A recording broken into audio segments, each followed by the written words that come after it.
Hello everyone, welcome to chemistry world. आज की इस वीडियो में हम लोग एमओटी यानी मॉलिक्यूलर ऑर्बिटल्स थ्योरी के बारे में बात करेंगे।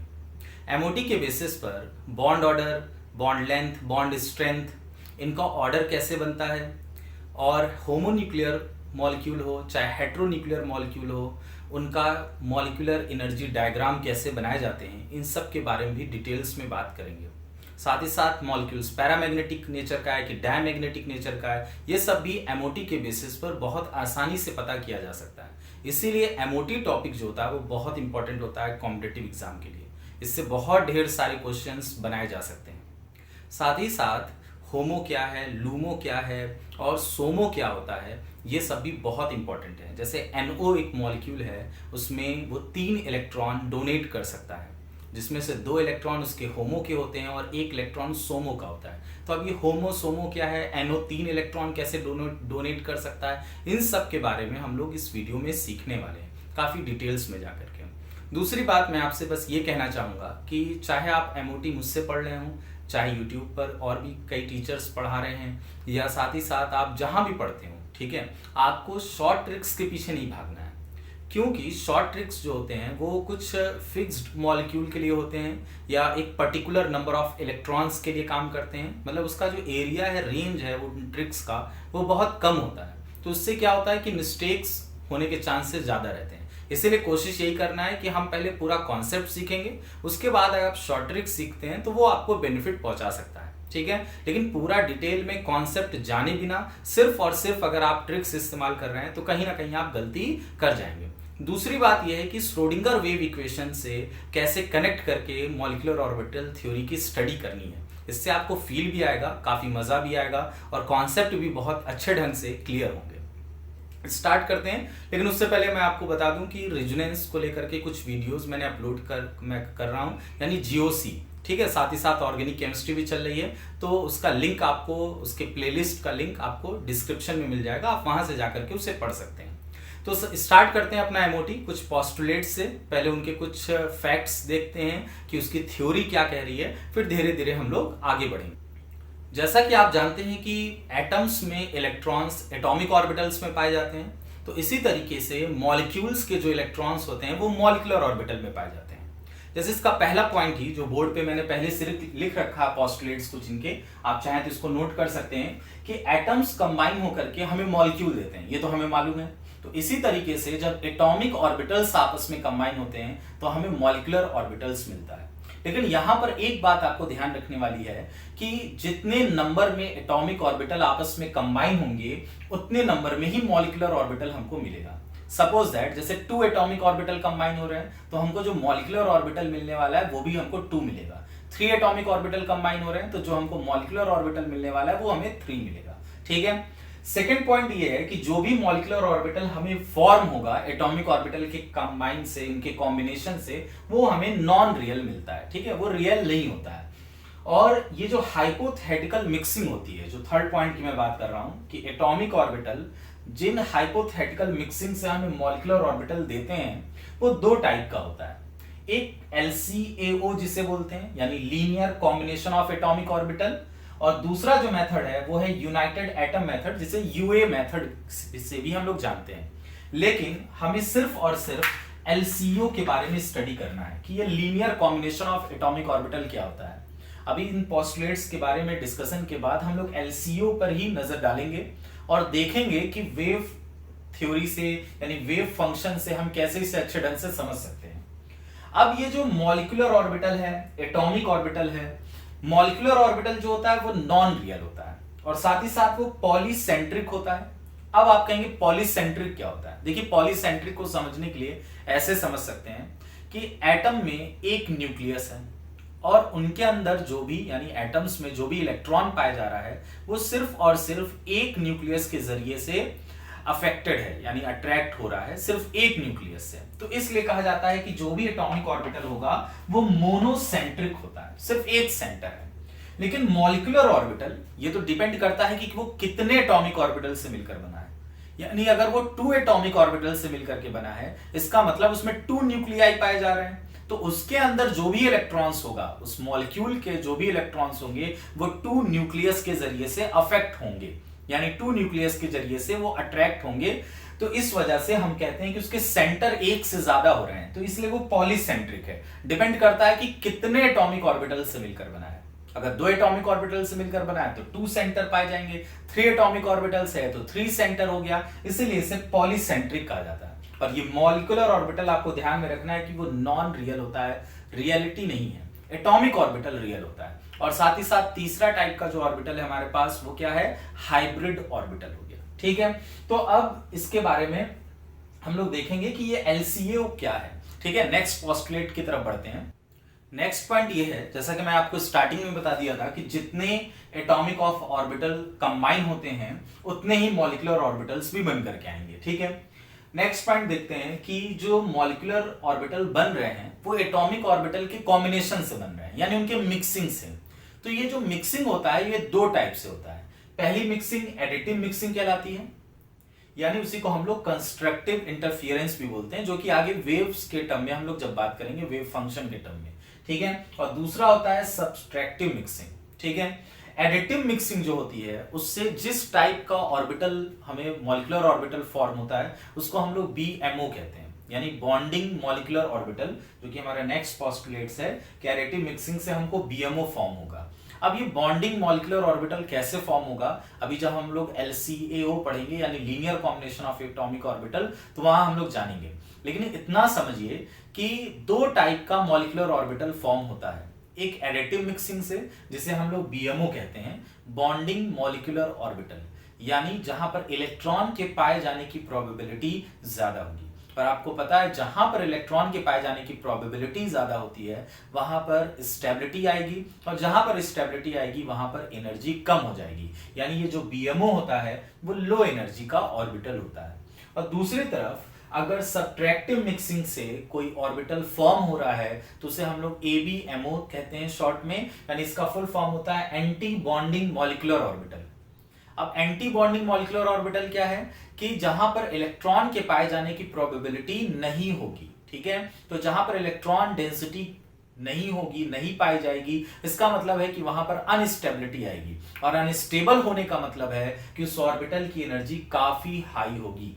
समझ में आ रही बात? तो ये हमारे पोस्टुलेट्स हैं। अब इसके बारे में बात हम ये करते हैं कि ये जो BMO बन करके आता है, यानी ये जो मॉलिक्यूलर ऑर्बिटल बन करके आएगा वो एटॉमिक ऑर्बिटल की तरह पाउली एक्सक्लूजन प्रिंसिपल, चाहे वो हुंस रूल हो गया और चाहे अबाव प्रिंसिपल हो गया, उसी तरीके से उनको भी फॉलो करता है। अब इसके बाद हम लोग सीधे आ जाते हैं LCAO पर, यानी linear combination of atomic orbital, और देखते हैं कि कैसे लीनियर कॉम्बिनेशन करते हैं एटॉमिक ऑर्बिटल्स। लेकिन उसके लिए जरूरी है कि हमें एटॉमिक ऑर्बिटल को एक वेव फंक्शन मान करके बात समझनी होगी, तब हमें LCO अच्छे ढंग से समझ में आएगा। LCO स्टार्ट करने से पहले थोड़ा सा वेव के बारे में बेसिक जानकारी जानते हैं, ठीक है, जिससे हमें कॉन्सेप्ट समझने में आसानी होगी। आपको पता है वेव का ट्रैवलिंग इस तरीके से होता है, और ये जो ऊपर वाला पोर्शन है इसको हम लोग क्रेस्ट बोलते हैं, और ये जो नीचे वाला पोर्शन है इसको ट्रॉफ बोलते हैं। क्रेस्ट का जो फेज है, यानी जो साइन है, हमें पॉजिटिव साइन शो कर रहे हैं, और नीचे वाला जो ट्रॉफ है उसको हम लोग निगेटिव साइन से शो कर रहे हैं। ये फेज है, ठीक है। और साथ ही साथ ये जो हाइट होती है हाईएस्ट पॉइंट की, इसको एम्पलीट्यूड कहा जाता है। अब ये जो एम्पलीट्यूड है इससे हमें क्या इंफॉर्मेशन मिलता है? श्रोडिंगर वेव इक्वेशन जब हम लोग पढ़ते हैं तो वहां बताया गया था कि एटॉमिक ऑर्बिटल्स को हम लोग as a wave function treat कर सकते हैं, एज अ वेव मान सकते हैं एटॉमिक ऑर्बिटल्स को। तो अब ये जो वेव का एम्पलीट्यूड होता है, ठीक है, ये हमको क्या बता रहा है कि प्रोबेबिलिटी जो होती है इलेक्ट्रॉन्स के पाए जाने की, probability of electron density is directly proportional to amplitude, ठीक है। यानी एम्पलीट्यूड जितना ज्यादा होगा इसका मतलब है कि वहां पर इलेक्ट्रॉन डेंसिटी यानी इलेक्ट्रॉन्स के पाए जाने की प्रोबेबिलिटी उतनी बढ़ जाती है। तो एक वेव से हमको ये बात समझ में आती है। अब LCO को किस तरीके से समझा जाए कि ये जो 2 टाइप का कॉम्बिनेशन होता है, एडिटिव मिक्सिंग और दूसरा है सब्ट्रैक्टिव मिक्सिंग, ठीक है। तो पहला हम लोग समझेंगे एडिटिव मिक्सिंग। तो उसके लिए हमने 2 एटॉमिक ऑर्बिटल सपोज कर लिया कि एक A एटॉमिक ऑर्बिटल है और दूसरा B एटॉमिक ऑर्बिटल है, और उन एटॉमिक ऑर्बिटल को हम लोग एज अ वेव ट्रीट करेंगे। तो जब ये वेव ट्रेवल करती है, यानी मान लेते हैं इसका फेज पॉजिटिव, ये नेगेटिव, ये ए एटॉमिक ऑर्बिटल है, और दूसरा जो हमारे पास एटॉमिक ऑर्बिटल है बी, यानी जिसको हम लोग एज अ वेव ट्रीट कर रहे हैं, इसका भी फेज पॉजिटिव और ये नेगेटिव है। तो अगर सेम फेज में ये दोनों वेव ट्रेवल कर रहे हैं और एक दूसरे के साथ कंबाइन होने जा रहे हैं सेम फेज पर, पॉजिटिव पॉजिटिव या नेगेटिव, ठीक है, दोनों क्रेस्ट हैं, दोनों क्रेस्ट का साइन सेम होना चाहिए, पॉजिटिव पॉजिटिव, ठीक है। तो अब ये जब सेम फेज में कंबाइन होते हैं तो इस तरीके का जो इंटरफियरेंस होता है उसको हम लोग कंस्ट्रक्टिव इंटरफियरेंस बोलते हैं, उसको हम लोग बोलेंगे कंस्ट्रक्टिव इंटरफियरेंस, ठीक है। अब इस कंस्ट्रक्टिव इंटरफियरेंस में होगा क्या, मान लीजिए जो इसका वेव फंक्शन है इसको हम साई ए से, यानी एम्पलीट्यूड जो है इसका साई ए से रिप्रेजेंट कर रहे हैं, और ये जो हमने बी एटॉमिक ऑर्बिटल लिया था एज अ वेव, उसको साई बी से रिप्रेजेंट कर रहे हैं।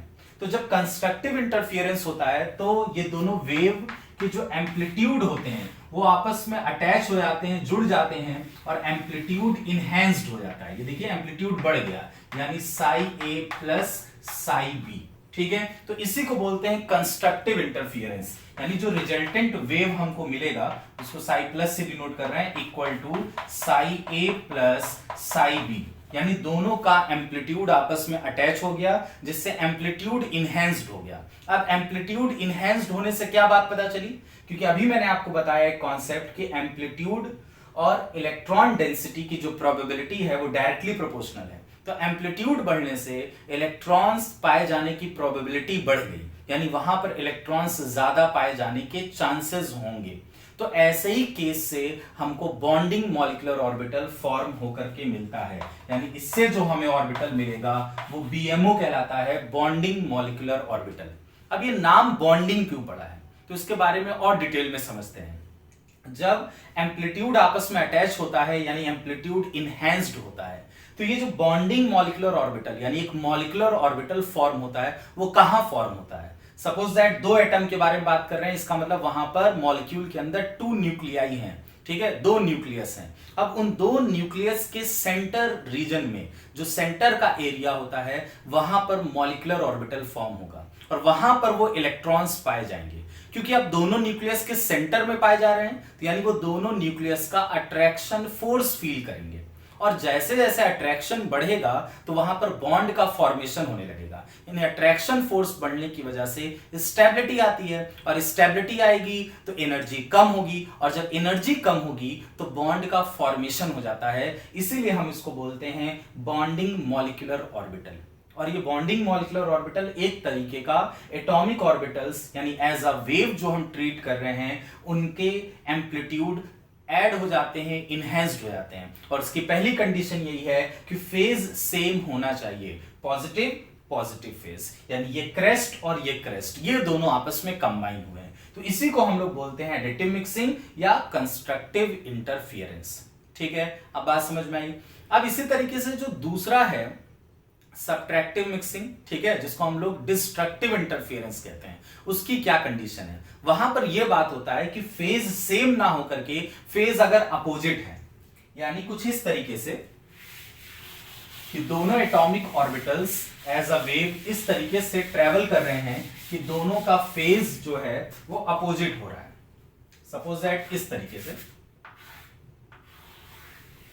ये पॉजिटिव में और ये जो दूसरा वेव है उसका क्रेस्ट जो है ये निगेटिव में। अब ये देखिए ये अपोजिट फेज में है। अब जब ये दोनों कंबाइन होने के लिए आएंगे तो ये ऐड नहीं होंगे, इनके एम्पलीट्यूड जो है जैसे ये साई ए है और इसका एम्पलीट्यूड जो है वो साई बी है, वो ऐड होने की बजाय एक दूसरे को कैंसिल आउट करने लगेंगे, और कैंसिल आउट करने लगेंगे तो हाइट कम हो जाएगी यानी एम्पलीट्यूड कम हो जाएगा, साई ए माइनस साई बी। और जैसे ही एम्पलीट्यूड कम होगा वहां पर इलेक्ट्रॉन के पाए जाने की प्रोबेबिलिटी जो होती है वहां पर कम हो जाएगी, यानी वहां पर इलेक्ट्रॉन्स नहीं पाए जाएंगे, वहां पाए जाने के चांसेस कम हो गए क्योंकि वो एक दूसरे को कैंसिल करने लगे, ठीक है। तो इस तरीके से जो इंटरफियरेंस होता है उसको बोलते हैं हम लोग डिस्ट्रक्टिव इंटरफियरेंस या सब्ट्रैक्टिव मिक्सिंग। और इससे जो ऑर्बिटल बनकर के आता है उसको हम लोग बोलते हैं ABMO यानी एंटी बॉन्डिंग मॉलिक्यूलर ऑर्बिटल। अब यहां पर फिर से वही क्वेश्चन जनरेट होगा कि आखिर एंटी बॉन्डिंग मॉलिक्यूलर ऑर्बिटल क्यों कहते हैं, ठीक है। तो यहां पर भी बात समझने की कोशिश करिए। जब ये अपोजिट फेज वाले आपस में कंबाइन होने लगते हैं तो ये एक दूसरे के एम्पलीट्यूड को कैंसिल करने लगेंगे। तो जब कैंसिल करेंगे तो जो इलेक्ट्रॉन्स होगा वो दोनों न्यूक्लियस के बीच में नहीं पाया जाएगा, वो सेंटर में अब नहीं आ पाएगा, क्योंकि वो तो एम्पलीट्यूड कैंसिल हो रहा है, इलेक्ट्रॉन के पाए जाने की प्रोबेबिलिटी कम हो रही है, तो वो दोनों न्यूक्लियस के आउटसाइड एरिया में पाया जाएगा।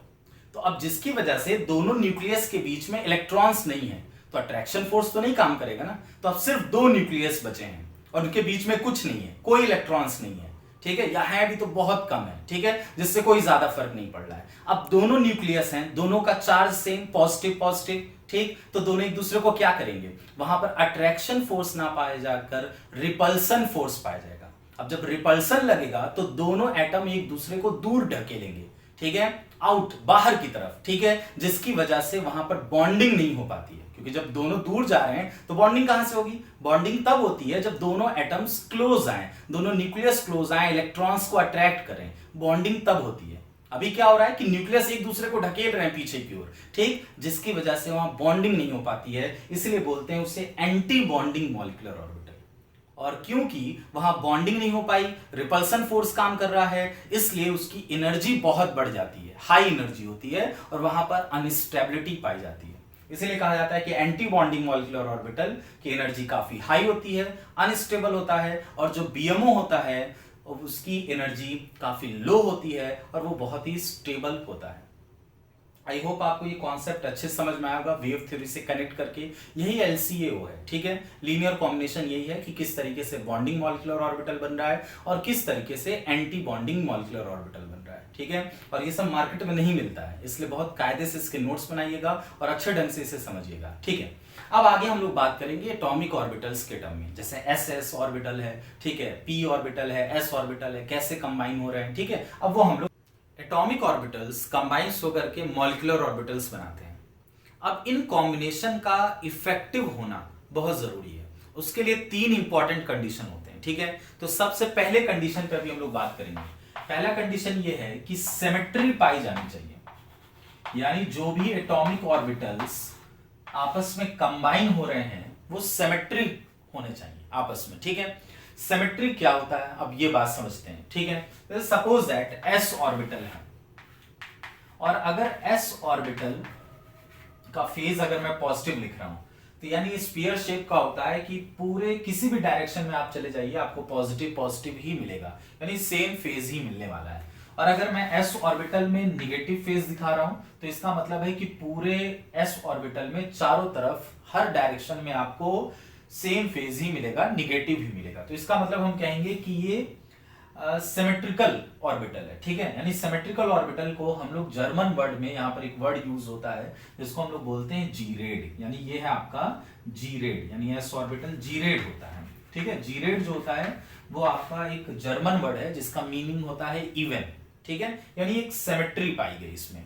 लेकिन अगर P ऑर्बिटल की बात करें तो P ऑर्बिटल्स में 2 लोब्स होते हैं, ठीक है, इन्हें लोब्स कहा जाता है। अगर नहीं पता थी बात तो जान लीजिए, ये लोब्स कहलाते हैं, ठीक है।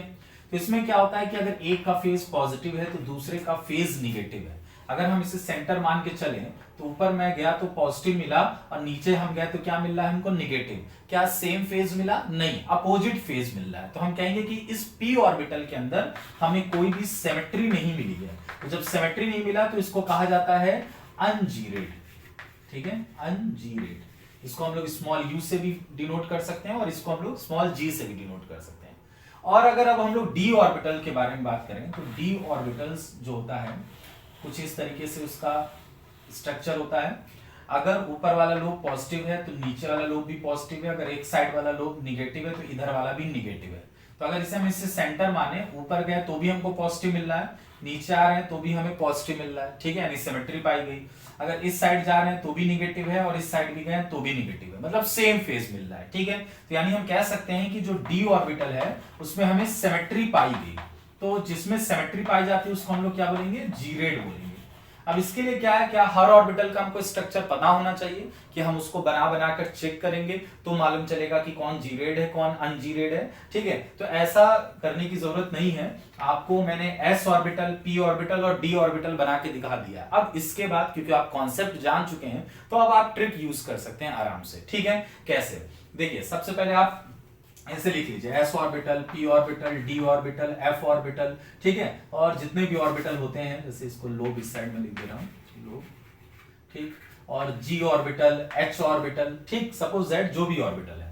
अब s ऑर्बिटल मैंने देखा ये क्या था, g रेड, p ऑर्बिटल क्या है, अनजी रेड, और d ऑर्बिटल क्या है, g रेड, ठीक। तो बस आप अल्टरनेट ऐसे चलते जाइए। अगर एक g रेड है तो उसके बाद वाला अनजीरेड होगा, फिर जी रेड, तो एफ बी क्या होगा, अनजीरेड, फिर जी ऑर्बिटल जी रेड, फिर एच ऑर्बिटल अनजीरेड। आई बात समझ में, ठीक है। तो शुरुआत का अगर आपको एस ऑर्बिटल पता है, पी ऑर्बिटल पता है, तो उसके बाद कोई भी ऑर्बिटल आप पता करना चाहें तो मालूम कर सकते हैं, ठीक है। एक जी रेड तो एक अनजीरेड, एक जी रेड एक अनजीरेड, क्लियर। तो पहली कंडीशन ये थी कि एटॉमिक ऑर्बिटल अच्छे तरीके से कंबाइन हो और मॉलिक्यूलर ऑर्बिटल हमें दें, तो उसके लिए पहली कंडीशन है कि वो एटॉमिक ऑर्बिटल की मस्ट बी, वो सिमेट्रिकल होने चाहिए, ठीक है। ये बहुत जरूरी है, ठीक, क्लियर, समझ में आ रही बात। अब दूसरे कंडीशन पर हम लोग आते हैं। दूसरी कंडीशन ये है कि ऑर्बिटल्स की जो एनर्जी है, यानी जो एटॉमिक ऑर्बिटल्स आपस में कंबाइन होने जा रहे हैं, उनकी एनर्जी भी सिमिलर होनी चाहिए। सपोज दैट जैसे 1s ऑर्बिटल है, तो 1s वाला 1s के साथ कंबाइन होगा।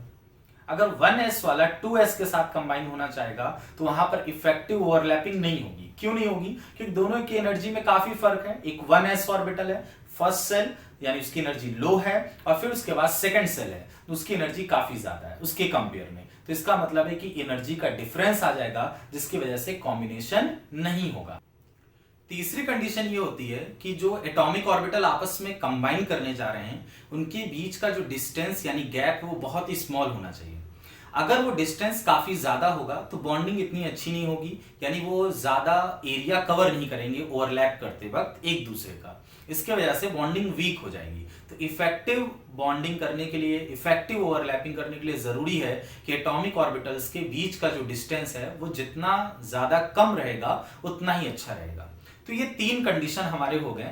स्टार्टिंग में पहले सिमेट्रिकल केस होना चाहिए, सिमेट्री पाई जानी चाहिए एटॉमिक ऑर्बिटल्स के बीच में, और दूसरा ये है कि जो एटॉमिक ऑर्बिटल्स कंबाइन होंगे उनकी एनर्जी सिमिलर होना चाहिए, और तीसरी कंडीशन ये है कि एटॉमिक ऑर्बिटल्स के बीच का जो डिस्टेंस है वो काफी कम होना चाहिए, ठीक है। अब इसके बाद हम लोग एटॉमिक ऑर्बिटल्स में चेक करेंगे कि कैसे एलसीओ होता है और उसकी वजह से कौन कौन से किस तरीके से बीएमओ और एबीएमओ का फॉर्मेशन होता है। सपोज दैट पहले स्टार्टिंग करते हैं 1s ऑर्बिटल से। मान लीजिए हमने एक 1s ऑर्बिटल लिया, एटॉमिक ऑर्बिटल, फेज इसका पॉजिटिव ले रहे हैं, और दूसरा भी हमने सेम फेज का 1s ऑर्बिटल लिया, ठीक। अब क्योंकि फेज सेम है, पहले ही हम लोग सीख चुके हैं कि अगर फेज सेम होगा तो इससे जो एडिशन होने वाला है उसको एडिटिव एडिशन कहेंगे, यानी कंस्ट्रक्टिव मिक्सिंग होने वाली है, ठीक है, कंस्ट्रक्टिव इंटरफियरेंस होगा। तो इससे क्या होगा कि आपका फेज जो है यानी एम्पलीट्यूड है वो काफी बढ़ जाएगा, ठीक। एम्पलीट्यूड बढ़ जाने का मतलब है कि वहां पर बीएमओ बन करके आएगा, बॉन्डिंग मॉलिक्यूलर ऑर्बिटल, जिसको हम लोग सिग्मा 1s से डिनोट करेंगे। क्योंकि यहां पर इंटर न्यूक्लियर एक्सिस के एलोंग बॉन्डिंग हो रही है, तो यहां पर सिग्मा बॉन्ड का फॉर्मेशन हुआ। आपने छोटी क्लास में पढ़ा होगा कि जब इंटर न्यूक्लियर एक्सिस के एलोंग बॉन्डिंग होती है तो सिग्मा बॉन्डिंग, और जब इंटर न्यूक्लियर एक्सिस जो होते हैं वो पैरेलल हो जाते हैं यानी साइड बाय साइड ओवरलैपिंग होती है तो उससे पाई बॉन्डिंग होगी। तो यहां पर भी वो सारे रूल फॉलो होंगे। यहां हम देख रहे हैं कि इंटर न्यूक्लियर एक्सिस के एलोंग ही एडिटिव मिक्सिंग हो रही है क्योंकि फेज सेम है। सपोज दैट इस बार हमने 1s ऑर्बिटल लिया पॉजिटिव फेज का, और इस बार दूसरा जो एटॉमिक ऑर्बिटल ले रहे हैं 1s का, उसका फेज हमने निगेटिव कर दिया, यानी अब दोनों का फेज अपोजिट है। तो जैसे ही हम लोग पहले बात कर चुके हैं कि अगर फेज अपोजिट होगा तो वहां पर सब्ट्रैक्टिव मिक्सिंग होने लगेगी, यानी डिस्ट्रक्टिव इंटरफियरेंस, एक दूसरे के एम्पलीट्यूड को वो कैंसिल करने लगेंगे और वहां इलेक्ट्रॉन्स के पाए जाने की प्रोबेबिलिटी नहीं पाई जाएगी, ठीक है, पॉजिटिव, और ये आपका हो गया ऐसे निगेटिव, ठीक है। ये देखिए एक प्लेन जो है ये एक नोडल प्लेन बन जाएगा।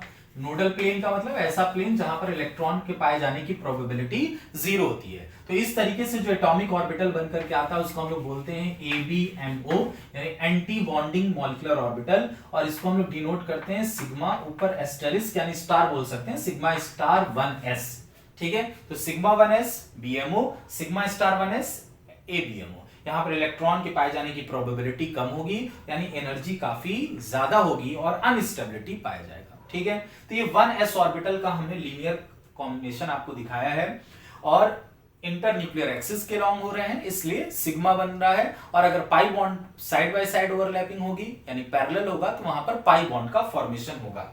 अब हम लोग देखते हैं p ऑर्बिटल के अंदर, ये तो s ऑर्बिटल का हमने देखा। p ऑर्बिटल में अगर हम लोग चेक करें तो p में 3 टाइप का एटॉमिक ऑर्बिटल पाया जाता है p सबशेल में। एक होता है आपका px, py और pz। तो सबसे पहले हम देख रहे हैं 2pz का, ठीक है। तो 2pz में 2pz इस तरीके से, ठीक। यहां पर फेज हमने स्लोप का पॉजिटिव रखा, निगेटिव रखा, और दूसरा 2pz भी हम कुछ इस तरीके से रख रहे हैं, पॉजिटिव और निगेटिव। तो आपने देखा कि पॉजिटिव पॉजिटिव जो है वो आपका सेम फेज हमको मिल जा रहा है। इसका मतलब जो एडिशन होने वाला है वो आपका एडिटिव मिक्सिंग होगी, एडिटिव, ठीक है, कॉम्बिनेशन होने वाला है। तो फेज सेम है यानी एम्पलीट्यूड इनहेंस्ड होगा, इलेक्ट्रॉन के पाए जाने की प्रोबेबिलिटी बढ़ेगी, यानी इसका मतलब है कि वहां पर बीएमओ का फॉर्मेशन होगा, ठीक है, बॉन्डिंग मॉलिक्यूलर ऑर्बिटल का। ये इस तरीके से कुछ बनकर के आ जाएगा, निगेटिव निगेटिव और ये पॉजिटिव।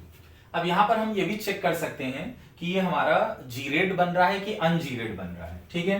तो अगर आप इसको सिमेट्री बांध करके चले और इस साइड देखें तो निगेटिव और इस साइड भी देखें निगेटिव, यानी सेम फेज मिल रहा है, यानी सिमेट्रिकल है। तो इसको हम लोग बोलेंगे सिग्मा 2pz बोल सकते हैं, या इसको हम लोग सिग्मा g भी बोलेंगे, ठीक है, यानी जीरेड है, ठीक है, सिमेट्रिकल केस हो गया। दूसरी बात यह है कि आपको दिख रहा है कि ये इंटर न्यूक्लियर एक्सिस के अलोंग कंबाइन हो रहे हैं, इसकी वजह से सिग्मा ऑर्बिटल बना है, और ये हमारा बीएमओ है, बॉन्डिंग मॉलिक्यूलर ऑर्बिटल, क्योंकि एडिटिव मिक्सिंग है। अब इतना तो आप सीख गए। अब अगर 2pz ऑर्बिटल को हम कुछ इस तरीके से अरेंज करें कि अपोजिट जो फेज हैं वो अब एक दूसरे के सामने पड़े, जैसे ये पॉजिटिव लोब ले रहे हैं, ये नेगेटिव, और इस बार जो ये 2pz ऑर्बिटल है इसका लोब इधर वाला निगेटिव कर देते हैं और इधर पॉजिटिव। तो आप देख रहे होंगे कि आप अपोजिट फेज हो गया। तो जब अपोजिट फेज वाले एक दूसरे के साथ कंबाइन होते हैं तो वहां पर बनता है आपका सब्ट्रैक्टिव मिक्सिंग होती है, यानी डिस्ट्रक्टिव इंटरफियरेंस। और डिस्ट्रक्टिव इंटरफियरेंस में एक दूसरे को कैंसिल करने लगते हैं और वहां पर इलेक्ट्रॉन्स के पाए जाने की प्रोबेबिलिटी बिल्कुल कम हो जाती है, ठीक है। तो जब कैंसिल करेंगे तो कैसे बनेगा, ये लोब्स जो है वो ऐसे ही रखिए निगेटिव, और इधर का लोब्स पॉजिटिव है, पॉजिटिव रखिए। लेकिन ये जो दोनों लोब्स हैं अपोजिट फेज वाले वो एक दूसरे को कैंसिल करने लगेंगे, इसलिए मैं इनका एरिया कम दिखाऊंगा, पॉजिटिव और ये हो गया आपका निगेटिव, ठीक, पॉजिटिव और ये निगेटिव। और ये बीच से जो प्लेन जा रहा है वो आपका क्या कहलाएगा, नोडल प्लेन, यानी यहाँ पर इलेक्ट्रॉन के पाए जाने की प्रोबेबिलिटी 0 हो जाती है, ठीक है। अब इससे जो, क्योंकि सब्ट्रैक्टिव मिक्सिंग हो रहा है तो इससे जो ऑर्बिटल बनता है उसको हम लोग बोलते हैं ABMO, और क्योंकि ये इंटरन्यूक्लियर एक्सिस के लॉन्ग बना है तो सिग्मा स्टार से डिनोट करेंगे, और 2pz ऑर्बिटल हमने सपोज किया है। अब इसको हम लोग सिग्मा स्टार 2pz भी कह सकते हैं, या सिग्मा स्टार u से दिखा रहे हैं, क्योंकि यहां पर सिमेट्री नहीं पाई गई है। अगर आप इसको सेंटर मान के देखें तो इधर पॉजिटिव मिलेगा और इधर निगेटिव मिलेगा, तो सिमेट्रिकल केस नहीं है। तो सिमेट्रिकल केस जब नहीं रहता है तो उसको हम लोग क्या बोलते हैं, अनजीरेड बोलते हैं, ठीक है। तो यहां से कॉन्सेप्ट में आपको बताते चलूं कि अगर सिग्मा ऑर्बिटल का फॉर्मेशन हो रहा है तो अगर बीएमओ सिग्मा वाला बन रहा है तो वो हमेशा जीरेड रहेगा, और अगर एंटी एबीएमओ बन रहा है, एंटी बॉन्डिंग मॉलिक्यूलर ऑर्बिटल, ठीक है, यानी सिग्मा स्टार बन रहा है तो इसका मतलब वो अनजीरेड रहेगा, ठीक है। अगर सिग्मा है बीएमओ तो जीरेड, और सिग्मा स्टार बनेगा तो अनजीरेड, ठीक है। आप इसको डायरेक्ट ऐसे याद रख सकते हैं। तो ये हो गया आपका 2pz का। 2pz ऑर्बिटल के बाद अब हमारे पास दो टाइप का ऑर्बिटल और है, 2px एंड 2py। तो 2px और 2py दोनों का केस एक है, क्योंकि दोनों पाई बॉन्डिंग का फॉर्मेशन करते हैं, ठीक है। पाई बॉन्डिंग यानी क्योंकि इन दोनों को हमने पैरेलल रखा है, इनका इंटरन्यूक्लियर एक्सिस पैरेलल होगा, यानी साइड बाय साइड ओवरलैपिंग। अगर इस लोब को हम पॉजिटिव मान रहे हैं और ये पॉजिटिव है और ये निगेटिव, तो इससे समझ में आ रहा है कि सेम फेज है। तो सेम फेज की मिक्सिंग क्या होती है आपको मालूम चल चुका है, एडिटिव मिक्सिंग। और एडिटिव मिक्सिंग में आपका कंस्ट्रक्टिव इंटरफियरेंस यानी एम्पलीट्यूड इनहेंस्ड हो जाएगा, और वहां इलेक्ट्रॉन्स के पाए जाने की प्रोबेबिलिटी बढ़ जाएगी। तो देखिए थोड़े से बड़े साइज का लोब दिखा दे रहे हैं, ठीक है, यानी यहाँ पर इलेक्ट्रॉन्स के पाए जाने की प्रोबेबिलिटी बढ़ गई, इससे स्टेबिलिटी आएगी और वहां पर क्या फॉर्मेशन होगा, बीएमओ। क्योंकि ये साइड बाय साइड ओवरलैपिंग हुआ तो इस बार सिग्मा बॉन्डिंग ना होकर के पाई बॉन्डिंग होती है। ठीक है, तो ये आपका कहलाएगा पाई 2px या इसको हम लोग पाई यू बोलेंगे। ठीक है, जैसे सिग्मा में मैंने बोला था कि अगर बीएमओ बनेगा तो वो जीरेड बनता है और अगर एंटी बीएमओ बनेगा, ठीक है, तो वो हमेशा अनजीरेड होगा। तो पाई में इसका रिवर्स आप कर देंगे। आप खुद देखिए, अगर आप इसको सेंटर मानते हैं और ऊपर चलेंगे तो पॉजिटिव और नीचे चलेंगे निगेटिव, क्या आपको सिमेट्रिकल मिल रहा है? नहीं मिल रही है। तो सिमेट्री नहीं मिल रहा है तो इसका मतलब वो अनजीरेड है। तो पाई में उल्टा करना है, अगर बीएमओ है तो वो अनजीरेड और अगर पाई ऑर्बिटल एंटी बीएमओ बन रहा है तो इसका मतलब वो जीरेड होगा। ठीक है, तो ये पाई 2px यानी ये 2px हो गया और ये भी 2px। ठीक है, और अगर 2px को कुछ इस तरीके से अरेंज किया जाए कि अगर ऊपर वाला लोब मैं पॉजिटिव दिखा रहा हूं, ये नीचे नेगेटिव, और दूसरा जो 2px है ऊपर वाले लोब को मैं नेगेटिव और दूसरे को पॉजिटिव शो कर दूं, तो आप देख रहे हैं कि ये दोनों जो ऑर्बिटल का फेज है वो बिल्कुल अपोजिट हो गया। तो जब अपोजिट फेज के हो जाएंगे तो इसका मतलब है कि एक दूसरे को कैंसिल आउट करने लगेंगे, यानी वहां पर सबट्रैक्टिव मिक्सिंग पाई जाएगी और सबट्रैक्टिव मिक्सिंग से एंटी बॉन्डिंग मॉलिक्यूलर ऑर्बिटल बनेगा। तो कैसे बनेगा देखिए, ठीक है, यहां पर निगेटिव या ये आपका हो गया पॉजिटिव और ये आपका निगेटिव और ये पॉजिटिव। ठीक है, और यहाँ पर बीच में क्या पाया जा रहा है? Nodal plane. नोडल प्लेन यानी इलेक्ट्रॉन के पाए जाने की प्रोबेबिलिटी 0 हो गई। तो ये हमारा एबीएमओ बन करके आ गया। इसको हम लोग पाई स्टार से दिखाएंगे, पाई स्टार 2px। ठीक है, या इसी को हम लोग बोलेंगे पाई स्टार जी यानी जीरेड है। ठीक है, आप अगर इसको सेंटर मानते हैं, इधर चले तो भी निगेटिव, इधर भी निगेटिव, इधर चले तो पॉजिटिव, इधर भी चले तो पॉजिटिव, यानी हमें सिमेट्रिकल केस मिल रहा है। तो इसका मतलब ये हुआ कि ये जीरेड है। ठीक है, क्लियर? तो अब जैसे आपने 2px का दिखाया, सेम ऐसे 2py का होता है। ठीक है, यानी ये जो 2px और 2py ऑर्बिटल है ये पाई ऑर्बिटल का फॉर्मेशन करते हैं और जो 2pz होता है वो हमेशा सिग्मा ऑर्बिटल का फॉर्मेशन करेगा। क्लियर? तो इस तरीके से हमारा बीएमओ और एबीएमओ का फॉर्मेशन होता है। इसी को हम लोग बोलते हैं एलसीओ यानी linear combination of atomic orbital. अब इसके बाद हम लोग देखते हैं पी और एस ऑर्बिटल अगर आपस में कंबाइन हो रहे हो तो किस तरीके से। सपोज दैट मैंने एक पी ऑर्बिटल लिया, ठीक है, उसका एक लोब मैंने इधर निगेटिव रखा, इधर पॉजिटिव रखा, और एक और लोब हम ले रहे हैं। ठीक है, मान लो हम इसको निगेटिव ले लेते हैं। ठीक है, ये एक एस ऑर्बिटल हो गया और ये पी ऑर्बिटल हो गया। तो इन दोनों का फेज आपको कैसा दिख रहा है? ठीक है, ये फेज आपको सिमिलर दिख रहा है, सेम फेज के हैं, यानी यहाँ पर एडिटिव मिक्सिंग होने वाली है। और क्योंकि इंटर न्यूक्लियर एक्सिस के एलोंग मिक्स होंगे तो इस वजह से सिग्मा बॉन्डिंग का फॉर्मेशन होगा। तो कुछ इस तरीके से बनेगा। यहाँ पर ये वाला लोब कुछ बड़ा कर देते हैं क्योंकि कंबाइन हो चुका है, और दूसरा वाला जैसे था उसके कंपेयर में छोटा दिखाते हैं, मतलब पॉजिटिव। ठीक है, और अगर इसको हम सेंटर माने और इधर चले तो निगेटिव और इधर चले तो पॉजिटिव, यानी सिमेट्रिकल केस नहीं बना। ये सिग्मा एसपी है लेकिन ये अनजीरेड बनेगा। ठीक है, ये अनजीरेड है और ये बीएमओ है, बॉन्डिंग मॉलिक्यूलर ऑर्बिटल, क्योंकि एडिटिव मिक्सिंग है। और ये दो अलग अलग ऑर्बिटल हैं कि एस और पी का हम कॉम्बिनेशन करा रहे हैं। और अगर इसी तरीके से हम इधर निगेटिव कर लें और ये पॉजिटिव, और एस ऑर्बिटल को हम ये निगेटिव ही रहने दें, तो इसका मतलब ये अपोजिट फेज हो गए। तो अपोजिट फेज में क्या होगा? आपका सबट्रैक्टिव मिक्सिंग होगी, और सबट्रैक्टिव मिक्सिंग होने से क्या होगा कि अब ये दोनों आपस में जब जुड़ेंगे, जुड़ ही नहीं पाएंगे, कैंसिल करने लगेंगे एक दूसरे को, तो कुछ इस तरीके से स्ट्रक्चर बनेगा। ये लोब छोटा हो जाएगा पॉजिटिव वाला, और ये जो निगेटिव लोब है, ठीक, और इसका ये भी छोटा हो गया निगेटिव। ठीक है, कुछ इस तरीके से। और साथ में क्या पाया जाएगा? यहाँ पर नोडल प्लेन पाया जाएगा जहां पर इलेक्ट्रॉन के पाए जाने की प्रोबेबिलिटी 0 होगी। सबट्रैक्टिव मिक्सिंग से जो हमारा फॉर्मेशन होता है बॉन्डिंग मॉलिक्यूलर ऑर्बिटल का, वह एंटी होता है, यानी वहां पर इलेक्ट्रॉन के पाए जाने की प्रोबेबिलिटी कम होगी। ठीक, तो इसलिए हम इसको सिग्मा स्टार से दिखाएंगे और एसपी। तो अगर इसको सेंटर माने तो इधर निगेटिव चले और इधर पॉजिटिव चले, तो यानी यहाँ पर भी सिमेट्रिकल नहीं है, तो इसलिए इसको हम लोग सिग्मा स्टार यू से ही दिखाएंगे। यानी एसपी के केस में, यानी जब एस और पी आपस में कंबाइन होते हैं तो वहां पर जो सिग्मा एसपी बन रहा है वो दोनों ही केस में अनजीरेड रहेगा। तो इस तरीके से एलसीओ है। अभी तक जो भी हम लोग ने पढ़ा है, अब उसको थोड़ा समराइज करते हैं कि कौन कौन से एटॉमिक ऑर्बिटल्स कंबाइन होकर के किस तरह का मॉलिक्यूलर ऑर्बिटल हमें प्रोवाइड कर रहे थे। जैसे 1s and 1s atomic orbital अगर आपस में कंबाइन हो रहे थे तो हमें bonding molecular orbital sigma 1s मिल रहा था, और anti bonding molecular orbital sigma star 1s मिल रहा है। और अगर एटॉमिक ऑर्बिटल 2s और 2s आपस में कंबाइन होते हैं तो bonding molecular orbital sigma 2s and anti bonding molecular orbital sigma star 2s मिलता है। एंड 2pz और 2pz जब कंबाइन होते हैं तो हमेशा आपको सिग्मा ही मॉलिक्यूलर ऑर्बिटल मिलेगा, sigma 2pz and anti bonding molecular orbital sigma star 2pz मिलेगा। पहले हम लोग बात कर चुके हैं कि जितने भी नंबर में एटॉमिक ऑर्बिटल कंबाइन होंगे उतने ही नंबर में हमें मॉलिक्यूलर ऑर्बिटल मिलने वाले हैं।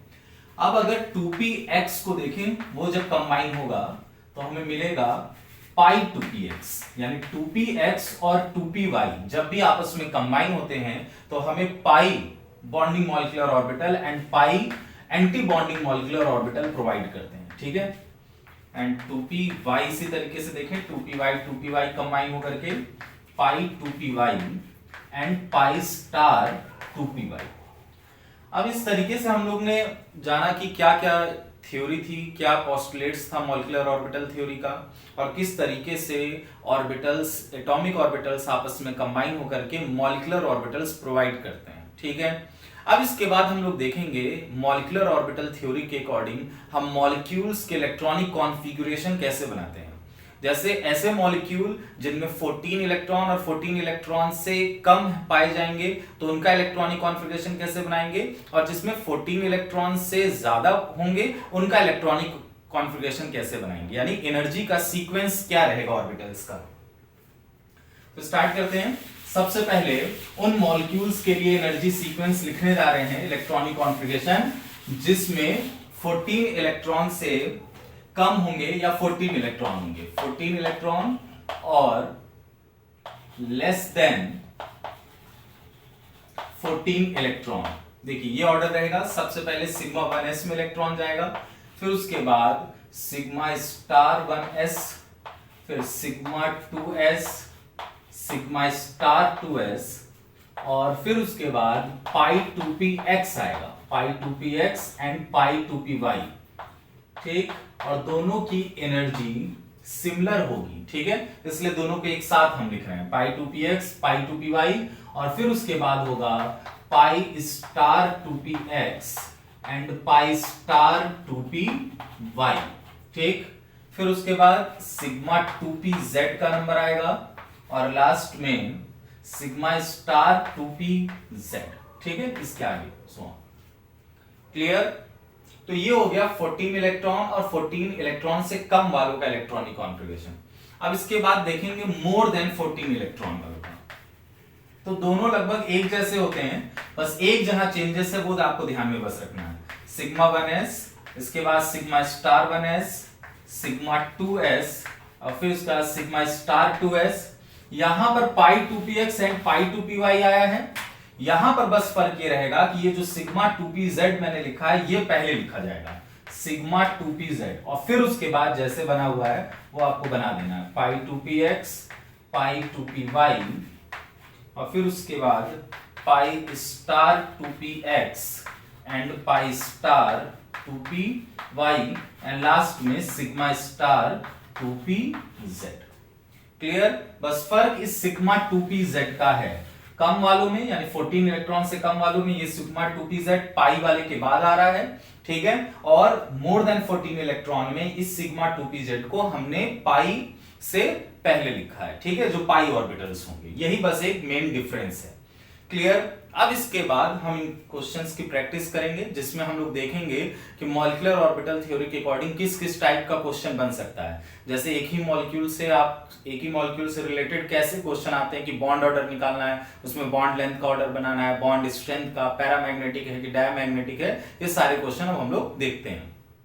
सबसे पहले हम लोग होमोन्यूक्लियर मॉलिक्यूल को देखेंगे। होमोन्यूक्लियर मॉलिक्यूल यानी जिनमें सिमिलर टाइप का एटम पाया जाएगा, होमोन्यूक्लियर मॉलिक्यूल।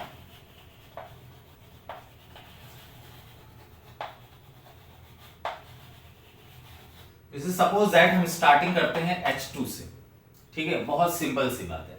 तो H2 में आपको मालूम है कि हाइड्रोजन का एटॉमिक नंबर 1 होता है, दूसरा वाला भी जो हाइड्रोजन एटम है उसका भी एटॉमिक नंबर 1, 1 + 1 = 2, यानी टोटल नंबर ऑफ इलेक्ट्रॉन 2 हो गए, क्योंकि न्यूट्रल एटम में आपको मालूम है कि atomic number and number of electron same होते हैं जब तक वो केटायन और एनायन में कन्वर्ट नहीं होता।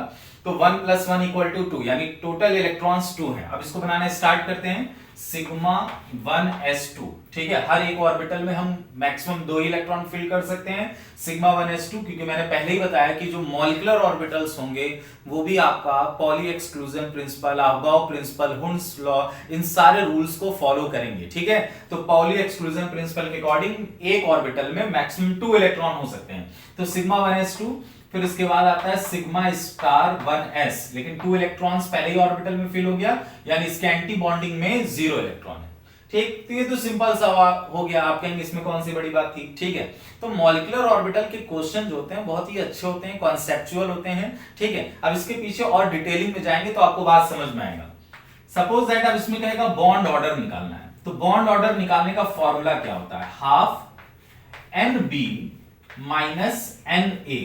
ये NB और NA क्या है, ठीक है। NB का मतलब होगा number of electron in bonding molecular orbital and Na का मतलब हो गया number of electrons in anti bonding molecular orbital. यानी BMO में कितने नंबर ऑफ इलेक्ट्रॉन है और एंटी बॉन्डिंग में कितने नंबर ऑफ इलेक्ट्रॉन है, दोनों को माइनस करके 2 से डिवाइड करना है, ठीक है। अब करते हैं। हाफ बॉन्डिंग में 2 इलेक्ट्रॉन है और एंटी बॉन्डिंग में 0 इलेक्ट्रॉन है, तो 2 - 0 2, 2/2 = 1। बॉन्ड ऑर्डर 1 आ गया। बॉन्ड ऑर्डर 1 का मतलब हो गया कि हाइड्रोजन और हाइड्रोजन एटम के बीच में सिर्फ एक सिंगल बॉन्ड बन करके आया है।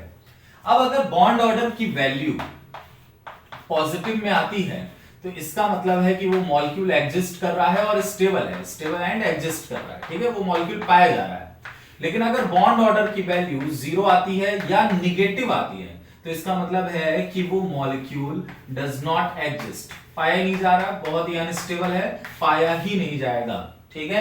इस तरह से बॉन्ड ऑर्डर की वैल्यू निकाल करके हम मॉलिक्यूल के स्टेबल, अनस्टेबल और एग्जिस्ट करने के बारे में पता लगा सकते हैं कि वो मॉलिक्यूल पाया भी जा रहा है कि नहीं पाया जा रहा है। सपोज दैट हीलियम के बारे में अगर बात करें, He2, आपने क्या कभी हीलियम मॉलिक्यूल सुना है?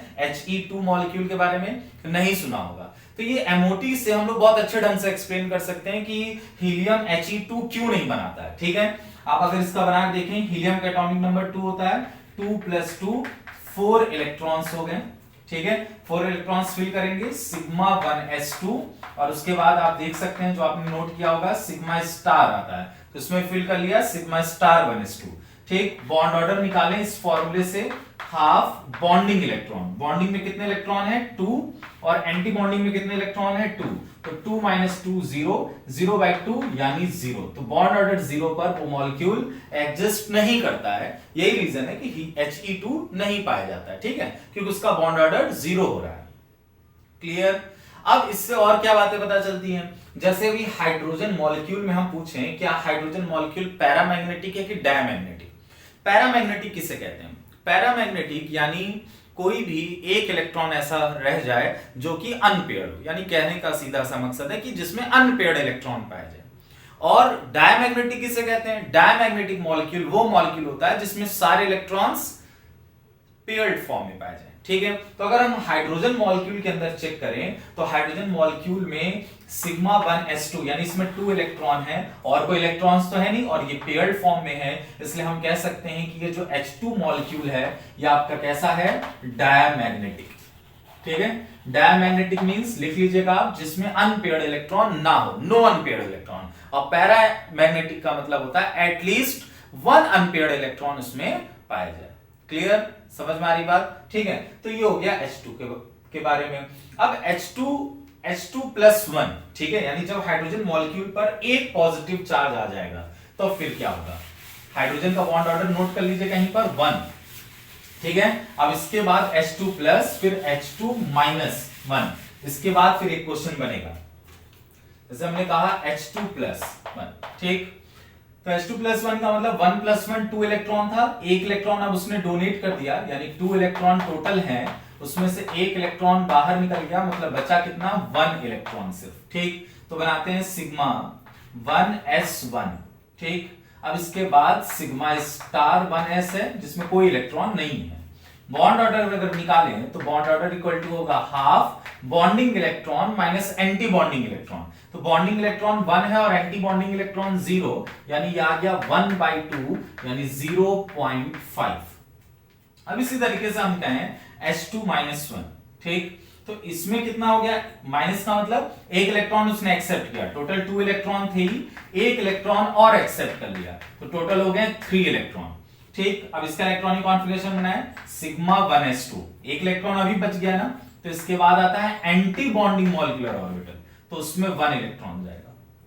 अब अगर बॉन्ड ऑर्डर निकालें, bond order equal to bonding electron and minus anti bonding वाले, तो 2 माइनस एंटी बॉन्डिंग में कितने इलेक्ट्रॉन है 1, 2 - 1, यानी आप इसे अगर सॉल्व करेंगे तो आ जाएगा ये भी 0.5, यानी दोनों का बॉन्ड ऑर्डर, ठीक है, H2+1 का और H2 -1 का बॉन्ड ऑर्डर दोनों का सेम आ रहा है, ठीक है। तो लाइन से पहले सब पे बॉन्ड ऑर्डर लिख लेते हैं, H2+1 एंड H2 -1, इसका आया था बॉन्ड ऑर्डर 1, ये 0.5 और 0.5। अब क्वेश्चन ये आया एग्जाम में कि तीनों में बॉन्ड ऑर्डर का आपको ऑर्डर बनाना है, ठीक है। तो बॉन्ड ऑर्डर का ऑर्डर अगर बनाएंगे तो सबसे ज्यादा बॉन्ड ऑर्डर किसका दिख रहा है हमें, H2 मॉलिक्यूल का दिख रहा है। अब आप कहेंगे दोनों का तो सेम है और आपने दोनों को सिमिलर दिखा दिया, तो ये क्वेश्चन आपका गलत हो गया। कैसे गलत हुआ, अब यहां पर आपको वही कॉन्सेप्ट सीखना है, ठीक है। दोनों का बॉन्ड ऑर्डर देखने में सेम है। अगर आप H2+1 को देखें तो सिर्फ और सिर्फ 1 इलेक्ट्रॉन्स पाया गया, वो भी किस में पाया गया है, बॉन्डिंग मॉलिक्यूलर ऑर्बिटल में, और एंटी बॉन्डिंग मॉलिक्यूलर ऑर्बिटल में एक भी इलेक्ट्रॉन नहीं है। लेकिन H2 -1 को देखेंगे तो यहां पर एंटी बॉन्डिंग मॉलिक्यूलर ऑर्बिटल में एक इलेक्ट्रॉन पाया गया। और आपको हमने स्टार्टिंग में ही बताया था कि जो बॉन्डिंग मॉलिक्यूलर ऑर्बिटल होता है उसकी एनर्जी काफी कम होती है और वो स्टेबल होता है, और एंटी बॉन्डिंग मॉलिक्यूलर ऑर्बिटल यानी जहां पर इलेक्ट्रॉन के पाए जाने की प्रोबेबिलिटी नहीं है, क्योंकि उसकी एनर्जी बहुत ही हाई है और वो अनस्टेबल है, तो अगर उसमें इलेक्ट्रॉन चला गया तो अनस्टेबिलिटी आएगी। तो यहां पर अगर आप देखें H2 -1 में तो एक इलेक्ट्रॉन ABMO एंटी बॉन्डिंग में चला गया है, जिसकी वजह से ये अनस्टेबल हो जाएगा।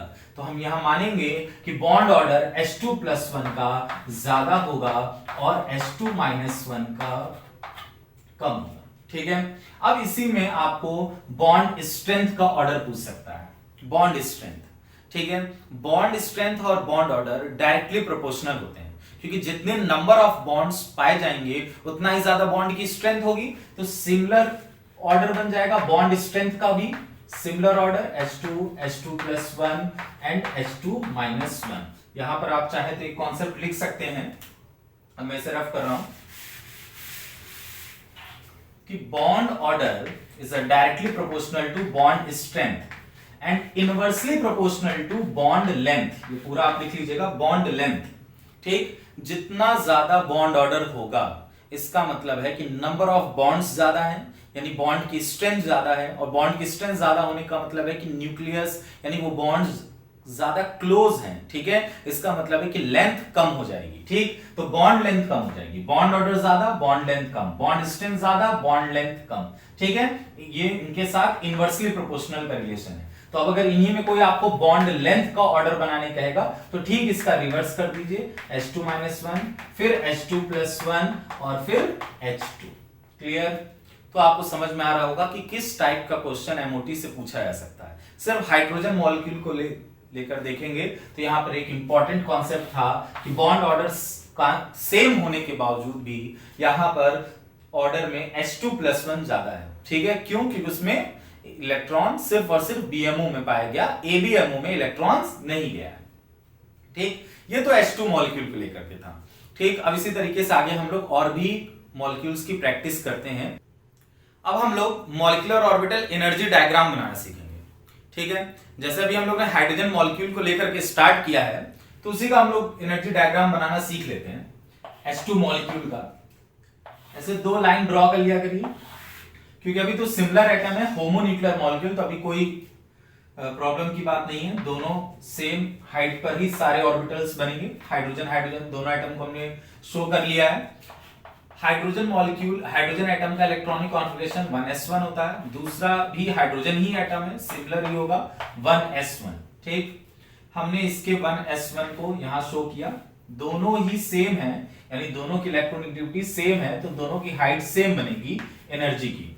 ये जो है ऊपर की तरफ जैसे जैसे बढ़ते जाएंगे तो एनर्जी इंक्रीज करता जाएगा, ऑर्बिटल्स की एनर्जी इंक्रीज करती जाएगी, उस ऑर्डर में उसे शो करेंगे। ये दोनों ऑर्बिटल आपस में कंबाइन हो रहे हैं तो एक बीएमओ बनता है, यानी 1s sigma 1s and sigma star 1s। तो एनर्जी ऑर्डर में भी देखा था कि जो बॉन्डिंग मॉलिक्यूलर ऑर्बिटल होगा उसकी एनर्जी कम होती है। ठीक है, तो उसकी एनर्जी को नीचे कम इस तरीके से दिखाया जाएगा। ठीक है, जो पहले भी मॉलिक्यूलर ऑर्बिटल कभी नहीं पढ़े हैं, पहली बार पढ़ रहे हैं, तो इस तरह से बेस से मैं स्टार्ट कर रहा हूं कि आपको ये सब समझ में आएगा कैसे एनर्जी डायग्राम बन रहे हैं, कैसे नहीं बन रहे हैं। मैंने कहा दोनों सिमिलर एटम होंगे, यानी इलेक्ट्रोनेगेटिविटी में कोई डिफरेंस नहीं है, तो दोनों सेम हाइट पर बनेंगे उनके ऑर्बिटल्स। ठीक है, क्योंकि एनर्जी डिफरेंस नहीं है और इलेक्ट्रोनेगेटिविटी सेम है। बॉन्डिंग मॉलिक्यूलर ऑर्बिटल यानी सिग्मा 1s बनता है, क्योंकि उसकी एनर्जी कम होती है तो इसलिए हम उसकी एनर्जी को नीचे दिखाएंगे, यानी वो स्टेबल है। और फिर ऊपर की ओर दिखाएंगे सिग्मा स्टार 1s। ठीक है, क्योंकि वह एंटी बॉन्डिंग मॉलिक्यूलर ऑर्बिटल है और उसकी एनर्जी ज्यादा है। अब 1s में भी 1 इलेक्ट्रॉन है, तो 1 इलेक्ट्रॉन यहां लिख लीजिए, 1s में यहां 1 इलेक्ट्रॉन है, 1 इलेक्ट्रॉन यहां लिख लीजिए। दोनों इलेक्ट्रॉन को देखिए, टोटल 2 इलेक्ट्रॉन है। हुंस रूल को फॉलो करते हुए आप इलेक्ट्रॉन्स को फिल कर दीजिए। ठीक है, जैसे ये नीचे एक ऑर्बिटल है तो पहले इसी को फिल करिए, 1 एंड 2। ठीक है, जब ये ऑर्बिटल फिल हो जाएगा, यानी एक ऑर्बिटल में मैक्सिमम 2 इलेक्ट्रॉन, तब फिर उसके बाद उससे आगे वाले ऑर्बिटल में बढ़ेंगे। लेकिन टोटल 2 ही इलेक्ट्रॉन थे, तो इसमें आगे दोनों इलेक्ट्रॉन एंटी बॉन्डिंग खाली पड़ा है, यानी इसमें 0 इलेक्ट्रॉन है, जिससे पहले हमने इलेक्ट्रॉनिक कॉन्फ़िगरेशन बनाया था। ठीक है, अब इसमें जो एनर्जी डायग्राम बनाते हैं, इसमें दो कॉन्सेप्ट आएगा। एक होता है होमो, HOMO, इसका फुल फॉर्म होता है हाईएस्ट ऑक्युपाइड मॉलिक्यूलर ऑर्बिटल। ठीक है, तो हाईएस्ट ऑक्युपाइड मॉलिक्यूलर ऑर्बिटल आपको देख के क्या लग रहा है? एक ही ऑर्बिटल है जो कि पूरी तरीके से ऑक्युपाइड है, यानी सिग्मा 1s। तो यहां पर सिग्मा 1s जो होगा हाइड्रोजन मॉलिक्यूल में, वो होमो का वर्क करेगा। फिर उसके बाद एक कॉन्सेप्ट आता है लूमो, यानी lowest unoccupied molecular orbital. Unoccupied यानी जिसमें इलेक्ट्रॉन्स ना हो, बिल्कुल कम हो। ठीक है, हो ही ना। तो ये आप देख रहे हैं, इसके बाद एक ऑर्बिटल बच रहा है सिग्मा स्टार 1s, वो पूरी तरीके से अनऑक्युपाइड मॉलिक्यूलर ऑर्बिटल है, इसलिए ये वाला जो सिग्मा स्टार 1s है वो लूमो का वर्क करेगा। फिर से मैं इसका फुल फॉर्म बोल दे रहा हूं, lowest unoccupied molecular orbital.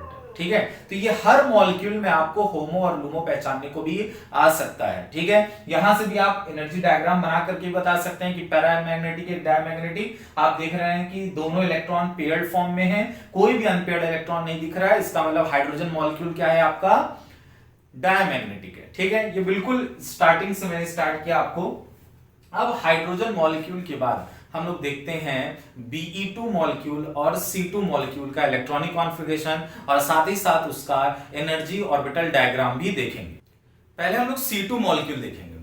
C2 molecule काफी इंपॉर्टेंट मॉलिक्यूल है, इससे रिलेटेड एक क्वेश्चन अक्सर पूछा जाता है। ठीक है, पहले देखते हैं टोटल इलेक्ट्रॉन कितने हो रहे हैं। कार्बन का एटॉमिक नंबर 6, यानी टोटल दोनों कार्बन को मिलाकर के 12 इलेक्ट्रॉन्स इसमें पाए गए हैं। तो इलेक्ट्रॉनिक कॉन्फ़िगरेशन पहले बनाते हैं, सिग्मा 1s2, फिर उसके बाद सिग्मा स्टार 1s2, फिर sigma 2s2, sigma star 2s2, यानी यहां तक 8 इलेक्ट्रॉन आ गए। 12 इलेक्ट्रॉन है, यानी अभी भी 14 इलेक्ट्रॉन से कम ही है, तो उसी के हिसाब से बनाएंगे। इसके बाद आता है पाई 2px एंड पाई 2py। अब देखिए इसको फिल करने का तरीका बताते हैं, क्योंकि ये दोनों ऑर्बिटल सेम एनर्जी के हैं, तो इसलिए सिंगल सिंगल पहले फिल करेंगे हुंस रूल के अकॉर्डिंग।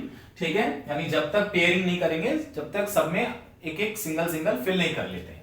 ठीक है, तो 8 यहां तक हो गए, 9, 10, 11 एंड 12, तो यानी यहां तक हमारा 12 इलेक्ट्रॉन हो गया।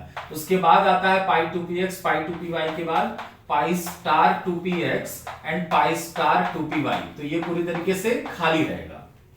अब बॉन्ड ऑर्डर कैलकुलेट करते हैं। तो बॉन्ड ऑर्डर कैलकुलेट करने का फॉर्मूला हाफ बॉन्डिंग इलेक्ट्रॉन। तो बॉन्डिंग इलेक्ट्रॉन काउंट कर लेते हैं, 2 2 4 4 2 6 6 2 8, 8 इलेक्ट्रॉन बॉन्डिंग है, टोटल 12 इलेक्ट्रॉन है, तो इसका मतलब है कि एंटी बॉन्डिंग में ओनली 4 इलेक्ट्रॉन्स हैं। तो 8 - 4 4/2 इक्वल टू 2, यानी बॉन्ड ऑर्डर 2 आ गया, यानी कार्बन और कार्बन के बीच में डबल बॉन्ड पाया गया। ठीक है, अब आप कहेंगे इसमें क्या इंपॉर्टेंट है। पहली बात तो ये है कि कार्बन कार्बन में ये जो डबल बॉन्ड है ये सिर्फ और सिर्फ वेपर फॉर्म में एग्जिस्ट करते हैं, ये वेपर फॉर्म में ही एग्जिस्ट करेंगे, सॉलिड एंड लिक्विड में नहीं, C2 मॉलिक्यूल। क्लियर। और दूसरी बात ये है कि इसका इंपॉर्टेंट क्वेश्चन ये है कि आपसे पूछा जाएगा कि ये जो डबल बॉन्ड है, आप इस डबल बॉन्ड को कैरेक्टराइज करिए कि कौन सिग्मा है कौन पाई है। तो आपको मालूम है कि एक सिग्मा बॉन्ड, एक सिंगल बॉन्ड होता है तो वो सिग्मा होता है, और डबल बॉन्ड आता है तो एक सिग्मा और एक पाई हो जाता है, और अगर ट्रिपल बॉन्ड आएगा तो एक सिग्मा और 2 पाई हो जाएंगे। ठीक है, तो डबल बॉन्ड दिख रहा है तो आपने बता दिया कि एक सिग्मा हो गया और एक पाई बॉन्ड हो गया, यहीं पर ये क्वेश्चन गलत हो गया। ठीक है, क्योंकि मॉलिक्यूलर ऑर्बिटल थ्योरी के अकॉर्डिंग जो हमने C2 का इलेक्ट्रॉनिक कॉन्फ़िगरेशन बनाया है, आप ध्यान से देखें कि ये जो बॉन्ड का फॉर्मेशन हुआ, तो बॉन्ड के फॉर्मेशन में टोटल कितने इलेक्ट्रॉन हुए हैं, 1 2 3 4। ये जो 4 इलेक्ट्रॉन है वो पाए गए हैं लास्ट वाले π2px एंड π2py में। ये देखिए 1 2 3 4, यानी ये जो चारों इलेक्ट्रॉन है वो पाई ऑर्बिटल में ही पाया गया है। तो इसका मतलब है कि ये जो दोनों बॉन्ड बने हैं वो दोनों ही पाई बॉन्ड होंगे। तो C2 मॉलिक्यूल का ये एक इंपॉर्टेंट क्वेश्चन है कि C2 मॉलिक्यूल में पाए जाने वाले ये दोनों बॉन्ड कैसे होते हैं। तो ये दोनों ही पाई बॉन्ड है, एक सिग्मा एक पाई नहीं होता है, लेकिन ये ध्यान रखिए कि ये वेपर फॉर्म में ही एग्जिस्ट करते हैं। क्लियर। अब आप में पूछ सकता है कि C2 मॉलिक्यूल पैरामैग्नेटिक है कि डायमैग्नेटिक, तो आप देख सकते हैं कि कोई ऑर्बिटल ऐसा नहीं है कि जो कि अनपेयर्ड हो, सारे ऑर्बिटल में इलेक्ट्रॉन्स पेयर्ड फॉर्म में हैं, इसलिए डायमैग्नेटिक है, डायमैग्नेटिक।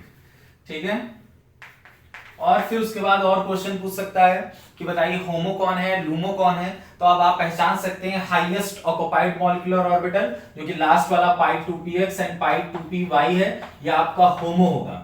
और उसके बाद वाला जो ऑर्बिटल है π*2px एंड π*2py, उसमें आपको कोई भी ऑर्बिटल इलेक्ट्रॉन्स नहीं दिख रहा है, यानी अनऑक्युपाइड मॉलिक्यूलर ऑर्बिटल है, जो कि लूमो बन जाएगा।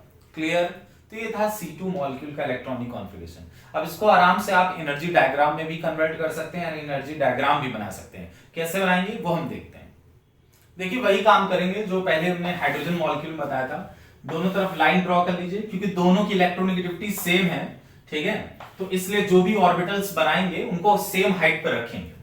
तो क्योंकि 1s, फिर उसके बाद 2s आता है, फिर 2px 2py, ठीक, तो 1s का नहीं बनाते हैं, वो भी सेम सिमिलर ही बनता है, इसलिए 2s से स्टार्ट करेंगे। यानी कार्बन का आप इलेक्ट्रॉनिक कॉन्फ़िगरेशन नॉर्मल वाला बना लीजिए, एक कार्बन एटम का, एटॉमिक ऑर्बिटल का 1s2 2s2 2p2। ठीक है, ये ध्यान में रखेंगे, 1s2 2s2 2p2। ठीक, तो 1s का नहीं बनाना है, स्टार्टिंग 2s से करते हैं। तो 2s इधर बना लीजिए कार्बन का, और इस साइड भी कार्बन का 2s। ठीक, कंबाइन हो गया तो सबसे पहले आपको देंगे एक बॉन्डिंग मॉलिक्यूलर ऑर्बिटल, यानी सिग्मा 2s मिलता है, और उसका एक एंटी बॉन्डिंग ऑर्बिटल मिलेगा जिससे सिग्मा स्टार 2s कहेंगे। 2s में कितने इलेक्ट्रॉन्स हैं, 2 इलेक्ट्रॉन, तो इस साइड भी आप 2 इलेक्ट्रॉन्स फिल कर लेंगे। टोटल 4 इलेक्ट्रॉन है, तो 4 इलेक्ट्रॉन कैसे फिल करेंगे, 1 2 एंड 3 4। ठीक है, तो ये 2s का हमने बना लिया। अब 2s के बाद क्या आता है, 2p। तो 2p को अगर हम देखें तो 2p सबशेल में 3 ऑर्बिटल्स पाए जाएंगे। 2p में 3 ऑर्बिटल हैं, ठीक, 2px 2py 2pz, और कितने इलेक्ट्रॉन्स हैं, 1 2, और इसमें भी इधर 1 2। ठीक, सबसे पहले क्या आता है, आपने इलेक्ट्रॉनिक कॉन्फ़िगरेशन इससे पहले आपने बनाया, सबसे पहले π2px π2py आता है। ठीक है, π2px एंड π2py, और ये बॉन्डिंग मॉलिक्यूलर ऑर्बिटल है, तो बॉन्डिंग मॉलिक्यूलर ऑर्बिटल नीचे ही बनाया जाएगा, π2px एंड π2py, और दोनों की एनर्जी सेम थी, इसलिए दोनों को एक साथ बनाया गया है। और उसका एंटी बॉन्डिंग बन करके क्या आया था, π*2px एंड π*2py। 2p/, और की नीड हमें नहीं है तो उसको हम फिल नहीं करेंगे, बनाएंगे। अगर आप बनाना चाहते हैं तो भी बना सकते हैं। इसके बाद आता है सिग्मा 2pz। सिग्मा 2pz भी एक बॉन्डिंग मॉलिक्यूलर ऑर्बिटल है, तो उसको भी नीचे बनाना है, ठीक है। तो यानी आप इधर बना सकते हैं थोड़ा सा, और इसको नीचे बना करके, और फिर सिग्मा स्टार 2pz को और ऊपर दिखा देंगे क्योंकि वो एंटी बॉन्डिंग मॉलिक्यूलर ऑर्बिटल है। पहले इसे फिल करते हैं। 1 2 3 4, 4 इलेक्ट्रॉन है, ठीक है। 1 2 3 4, ठीक है। हुन्स रूल को फॉलो करते हुए हमने चारों इलेक्ट्रॉन को फिल कर लिया। तो इससे पहले जो आपने इलेक्ट्रॉनिक कॉन्फ़िगरेशन बनाया था ऐसे ही तो बनाया था कि जो चारों इलेक्ट्रॉन है लास्ट वाले जिनसे डबल बॉन्ड बना है वो π2px π2py में रहते हैं, ये होमो बनता है, और π*2px एंड π*2py ये लूमो बनता है, ठीक है। तो इस तरीके से एनर्जी ऑर्बिटल डायग्राम हम ड्रॉ कर सकते हैं। क्लियर? तो ये C2 मॉलिक्यूल का हो गया। अब इसके बाद एक और इंपॉर्टेंट क्वेश्चन है जो अक्सर कॉम्पिटिटिव एग्जाम में पूछ लेता है, अक्सर बच्चों को याद भी रहता है सीधे सीधे उन मॉलिक्यूल्स का बॉन्ड ऑर्डर, ठीक है। लेकिन हम लोग देखेंगे यहाँ पर, प्रैक्टिस करेंगे। अब हम लोग ऑक्सीजन मॉलिक्यूल के बारे में देखेंगे, और एमओटी के बेसिस पर ही ऑक्सीजन मॉलिक्यूल को डिसाइड किया गया था कि वो पैरामैग्नेटिक नेचर का होता है। कैसे होता है अभी समझ में आ जाएगा जब हम इसका इलेक्ट्रॉनिक कॉन्फ़िगरेशन बनाएंगे। O2 यानी एक ऑक्सीजन एटम में 8 इलेक्ट्रॉन, तो 2 ऑक्सीजन एटम में टोटल 16 इलेक्ट्रॉन हो गए। तो इसका बनाएंगे 16 इलेक्ट्रॉन, सिग्मा 1s2। अब ध्यान ये रखना है कि ये मोर देन 14 हो गया है, तो मोर देन 14 वाला रूल फॉलो करेंगे। Sigma 1s2, sigma star 1s2, sigma 2s2, और फिर उसके बाद सिग्मा स्टार 2s2। इसके बाद आता है सिग्मा 2pz। बस आपको यही ध्यान रखना है। लेस देन 14 और 14 वाले में क्या कर रहे थे कि सिग्मा स्टार 2s2 के बाद π2px π2py ला रहे थे, वो नहीं लाना है। अब सिग्मा 2pz, सिग्मा 2pz के बाद तब आएगा आपका π2px एंड π2py, और फिर उसके बाद π star 2px and π star 2py, और लास्ट में सिग्मा स्टार 2pz। अब ये 16 इलेक्ट्रॉन फिल करना स्टार्ट करते हैं। यहां तक 8 इलेक्ट्रॉन हो चुका है, फिर उसके बाद 8 to 10 11 12 13 14 15 और फिर 16 हुन्स रूल के अकॉर्डिंग हमने फिल किया, ठीक है। ये हमारा O2 का इलेक्ट्रॉनिक कॉन्फ़िगरेशन बन चुका है। अब इसका बॉन्ड ऑर्डर निकालते हैं। बॉन्ड ऑर्डर का फॉर्मूला हाफ बॉन्डिंग इलेक्ट्रॉन, तो बॉन्डिंग इलेक्ट्रॉन काउंट कर लें 2 4 6 6 to 8 और 8 to 10, ठीक। और जो बाकी बच गया वो जाहिर सी बात एंटी बॉन्डिंग में गया होगा, तो 16 में से 10 निकाल दीजिए, बचा 6 इलेक्ट्रॉन एंटी बॉन्डिंग में है, ठीक है। 10 - 6 ये आपका हो गया 4, 4 डिवाइडेड बाय 2 2, यानी ऑक्सीजन का बॉन्ड ऑर्डर, O2 मॉलिक्यूल का बॉन्ड ऑर्डर 2 आया, यानी ऑक्सीजन और ऑक्सीजन के बीच में डबल बॉन्ड पाया जाता है। क्लियर?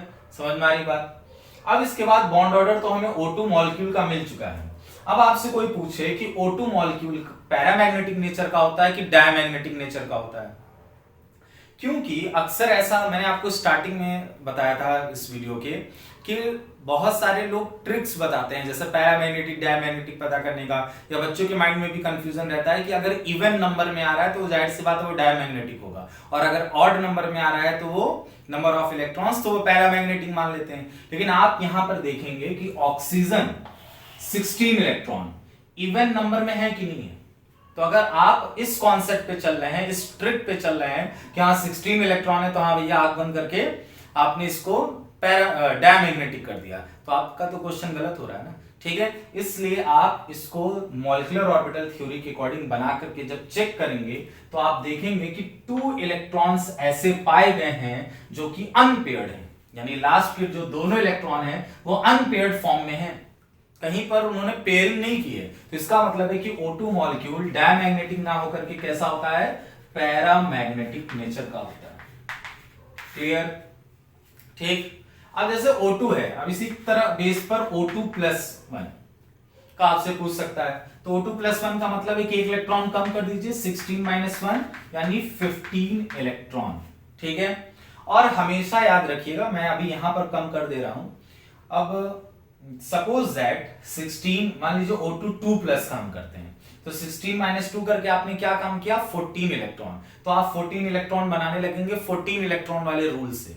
नहीं, ऐसा नहीं करना है, ये गलती नहीं करना है, ठीक है। मेरी बात नहीं समझ में आ रही तो मैं फिर से रिपीट कर रहा हूं, सपोज दैट यहाँ O2 2 प्लस है, तो इसका मतलब है 16 माइनस 2, तो ये कितना हो गया 14 इलेक्ट्रॉन। तो आप कहेंगे कि 14 इलेक्ट्रॉन वाला जो रूल बताया गया है उससे बनाएंगे, नहीं बनेगा ये मोर देन 14 वाले ही रूल से। लास्ट से 2 इलेक्ट्रॉन कम किया जाता है, ठीक है, लास्ट ऑर्बिटल से 2 इलेक्ट्रॉन निकाला जाता है, क्योंकि आपको पता है कि इलेक्ट्रॉन्स जो डोनेट होते हैं या एक्सेप्ट होते हैं वो आउटर मोस्ट सेल से या आउटर मोस्ट ऑर्बिटल से ही होते हैं।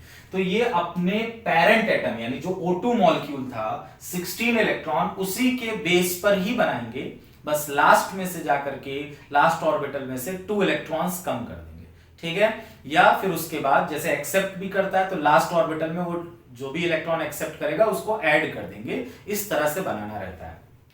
तो अभी हम लोग बात कर रहे हैं O2 प्लस 1, ठीक, यानी टोटल कितने हो जाएंगे 15 इलेक्ट्रॉन, ठीक। तो पहले बनाते हैं, जैसे आपका बना हुआ है O2 16 इलेक्ट्रॉन, तो इसी में से हम क्या करेंगे, एक इलेक्ट्रॉन डोनेट करा देंगे, ठीक है। मान लीजिए हम यहां से एक इलेक्ट्रॉन डोनेट करा दे रहे हैं, तो ये हमारा बन जाएगा O2 प्लस 1, ठीक है।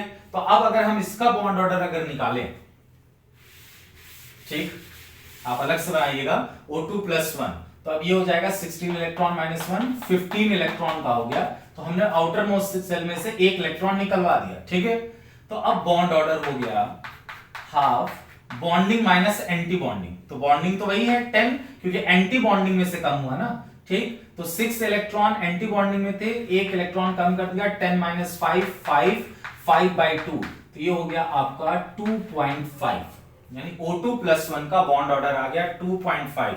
या लाइन से लिखते चलते हैं, O2 का बॉन्ड ऑर्डर आया था 2 एंड O2 प्लस 1 का बॉन्ड ऑर्डर आ गया 2.5।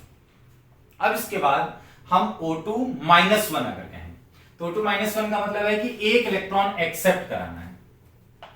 तो पहले O2 का पेरेंट आप बना लीजिए, जो पेरेंट एटम मॉलिक्यूल है, ठीक है, O2 का, O2 वैसे ही बनेगा। उसके बाद O2 माइनस 1 है, यानी 16 इलेक्ट्रॉन में एक इलेक्ट्रॉन वो एक्सेप्ट कर रहा है, तो टोटल कितने इलेक्ट्रॉन हो जाएंगे 17 इलेक्ट्रॉन, ठीक है। तो एक इलेक्ट्रॉन एक्सेप्ट करा दीजिए आउटर मोस्ट सेल में, ठीक है, हुंस रूल को फॉलो करते हुए।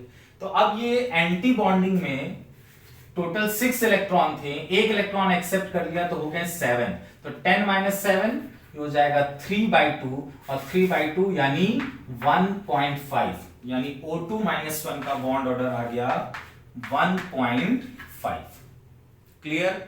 अब इसके बाद अगर कहे O2 माइनस 2, यानी O2 मॉलिक्यूल 2 इलेक्ट्रॉन एक्सेप्ट कर रहा है, ठीक है।